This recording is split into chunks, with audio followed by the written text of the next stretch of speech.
Pass ஹவுஸுக்குள்ளேயே most deserving contestant அப்படின்னு சொல்லி பார்த்தீங்கன்னா இப்போ இருக்கிற பிக் பாஸ் ஹவுஸுக்குள்ளே இப்போ நிலைமையில பார்த்தீங்கன்னா ஒன்று பார்வதி. மோஸ்ட் அன்டிசர்வ்டு கண்டஸ்டன்ட் அப்படின்னு நீங்கள் பார்த்தீங்கன்னா நம்மளுடைய அரோரா தான். நேற்று அரோரா சொன்ன ரீசன் இருக்குல்ல, உள்ளுக்குள்ளே உட்காந்துருக்கும் போது நான் எதை மிஸ் பண்ணுறேன், ஏது மிஸ் பண்ணுறேன், எதுக்காக சண்டை போடுறேன், ஏன் சண்டை போடுறேன் அப்படிங்கிற ஒரு கண்டென்ட்டுக்குள்ளே வந்து அரோரா பேசிட்டு இருந்தாங்க. அப்போ அது பார்க்கும்போது ரொம்ப ஆச்சரியமாக இருந்தது. வீடு நாய் அதை மிஸ் பண்ணுறேன்னு சொல்லிட்டு அதுக்கப்புறமேட்டு ரொம்ப ஃப்ரெண்டை மிஸ் பண்ணுறேன், அது இதுன்னு இருக்கிறது ஒருத்த ஃப்ரெண்டு, அது ரியா, அது ஒரு பொண்ணு தான் இருக்குது. ஸோ அந்த ஒரு ஃப்ரெண்டெல்லாம் மிஸ் பண்ணுறேன்னு சொல்லிட்டு பிக் பாஸ் ஹவுஸ்க்குள்ளே உட்காந்துட்டு நான் எல்லாத்தையும் மிஸ் பண்ணுறேன்னு சொல்கிறதுக்கு வரவே தேவையில்லை பிக் பாஸ்க்குள்ளே. இப்போ ஏற்கனவே இங்கே பல பேர் வந்து ஐயோ பிச்சை எடுக்காத குறையா உள்ளுக்குள்ளே நம்ம போனால் போதும், நமக்குன்னு ஃபேம் கிடைச்சா போதும்னு சொல்லி வந்து என்ன சொல்கிறது அதுக்காக காத்துக்கிட்டு இருக்கிற பல பேர் இருக்கிறாங்க. ஆனால் இவங்க உள்ளுக்குள்ளே போயிட்டு என்ன போய் பெருசாக உழைச்சிட்டாங்க. சும்மா உட்காந்துட்டு 4 பேர்கிட்ட பேசிகிட்டு இருக்கிறது, அப்புறமேட்டு ஏதாவது ஒருத்தர் வந்து உன்னை பற்றி பேசினா அதுக்கு பதில் சொல்கிறது, இது ஒரு பெரிய இன்டர்நேஷ்னல் வேலையா?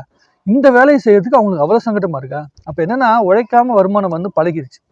சும்மா வந்து நம்ம இன்ஸ்டாகிராமில் வந்து ஒரு போஸ்ட்டை போட்டுட்டு சப்ஸ்கிரைபரை வந்து பார்த்தீங்கன்னா அவங்களுக்குன்னு ஒரு கண்டென்ட்டை போட்டுவிட்டு அதில் வந்து வருமானம் பண்ணிட்டு ஜாலியாக அந்த புள்ளி வந்துருக்குது.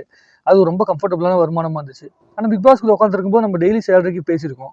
அது கணக்கு போட்டு பார்த்தா நமக்கு வந்து பெரிய அளவுக்கு வருமானமே இல்லையே, வெளியே போனால் இதோட அதிக வருமானம் வருமே அப்படிங்கிற மனநிலைக்குள்ளே உட்காந்து அந்த பிள்ளை பேசுதா அப்படிங்கிறது நமக்கு தெரியல. ஆனால் இது சரியான விஷயமே இல்லை. இந்த வாரம் வந்து பிரவீன் அவர்களோ இல்லை வந்து பார்த்தீங்கன்னா நம்முடைய துஷாரோ வெளியே போகிறதுக்கு உண்டான என்ன சொல்கிறது முகாந்திரமே கிடையாது. 2 பேரும் ஓரளவுக்கு டிசர்விங் கண்டஸ்டன் தான்.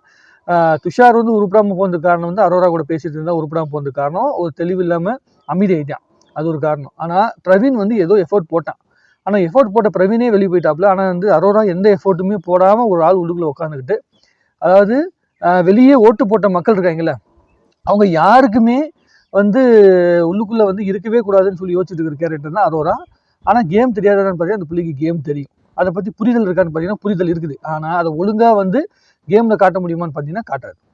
என்ன பண்ணுவாங்க அப்படின்னா வந்து உட்காந்து விஜய் சேதுபதி போய் எல்லாத்தையும் பேசி சரி பண்ணிக்கலாம் அப்படிங்கிற மனநிலைகளே விட்டுட்டு நம்மளை போட்டு மன உளைச்சலுக்கு ஆளாக்கிட்டு இருக்குது தான் அரோரா மாதிரியான ஆட்களுடைய வேலை. கூடி சீக்கிரம் வெளியே வந்துட்டா நல்லது. ஏன்னா வந்து உள்ளுக்குள்ளே உட்காந்துட்டு இந்த நாய் வந்து மிஸ் பண்ணுறேன், வீடை மிஸ் பண்ணுறேன், அதை மிஸ் பண்ணுறேன்னு சொல்லிட்டு காரணம் சொல்லிட்டு இருக்கவங்களாம் நமக்கு தேவையே கிடையாது. லாஜிக்கலி பிக் பாஸ் பார்த்துருக்கவங்களுக்கு தேவையே கிடையாது. இது மோஸ்ட்டாக வந்து பார்த்திங்கன்னா ஒவ்வொரு ஆடியன்ஸையும் நம்மளை இரிட்டேட் தான் பண்ணிகிட்டு இருக்கோம். என்னடா இப்படி பண்ணிட்டு இருக்கிறாங்க அப்படின்னு சொல்லிட்டு எனக்கு தான் தோணுச்சு. இது உங்களுக்கு என்ன தோணுதுங்க நீங்கள் தாராளமாக கமெண்ட்டில் எழுதுங்க.